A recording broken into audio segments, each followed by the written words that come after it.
We are back with more speed model. This time we're gonna build some kind of a little office space. I hope you're excited because I certainly am. You're watching the first episode of Season 5 of Speed Model.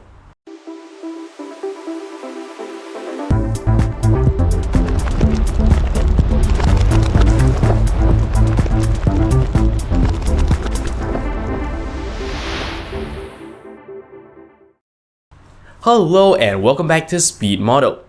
This is my last chance to work on 3D stuff, so yeah, I'm seizing the opportunity. Now before we begin, I do want to very quickly let you know about how the scheduling of this works. As you know, we're currently doing graph theory, and that is coming out every other Monday. So that leaves every other Monday blank. And that is where Speed Model comes in. The episodes will appear every other week, every other week where there isn't graph theory. Graph theory will probably end before this ends, and then from there on we can decide how we want the scheduling to work. The concept for this season is this. Basically, my dream job will be to work in some kind of a startup, a very small company that focuses on video production. What I'm building here are the premises for my dream company. In fact, later on as we begin constructing the floor plan, I'll tell you a little bit more about, how I intend to lay things out, as well as my philosophy for this particular season. So I think that is enough of a preamble. Let us jump into the speed modeling. Time to get started. We begin by building a blueprint of the room. For this project, I've decided to put more emphasis on scale and details. As you can see, I'm putting that in action now by modeling a cube in a human size, which we'll use as a baseline of scale. In addition to that, notice that I'm sizing every room very precisely, both according to the grid and by entering exact dimensions. Of course, I soon realized that I had no clue what actual distances represented. I ended up getting a measuring tape and actually measuring up many aspects in my own apartment, even measuring myself at one point to tweak up the human mesh.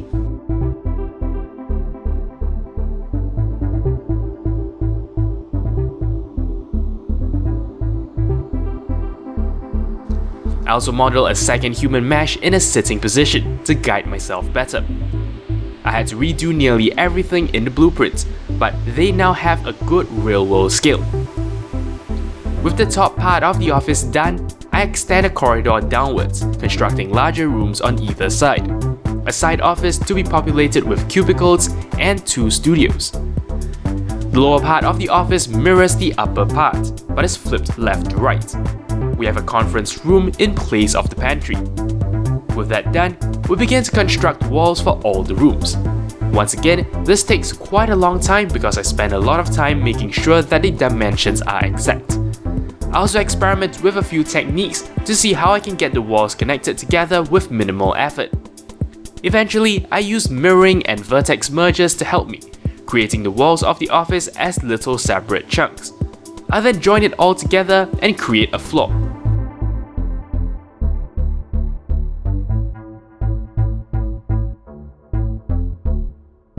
The next order of business is to cut holes for the doors and windows.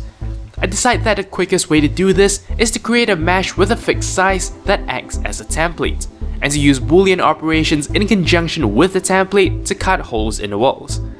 As you can see, I'm using the same door template for every single door in the office.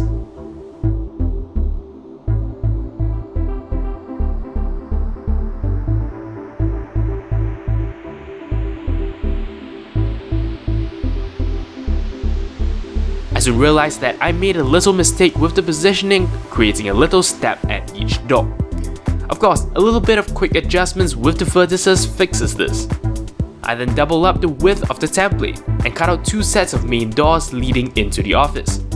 Then, because offices generally have large panes of glass in windows, I decide to use another template to cut out large holes in the walls of the various rooms to accommodate these panels.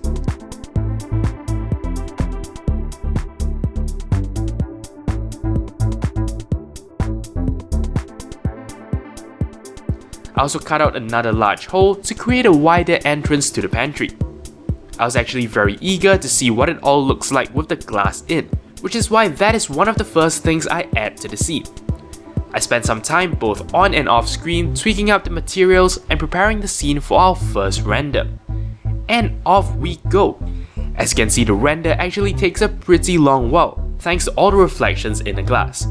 We'll optimize this later on. This is what our very first render looks like.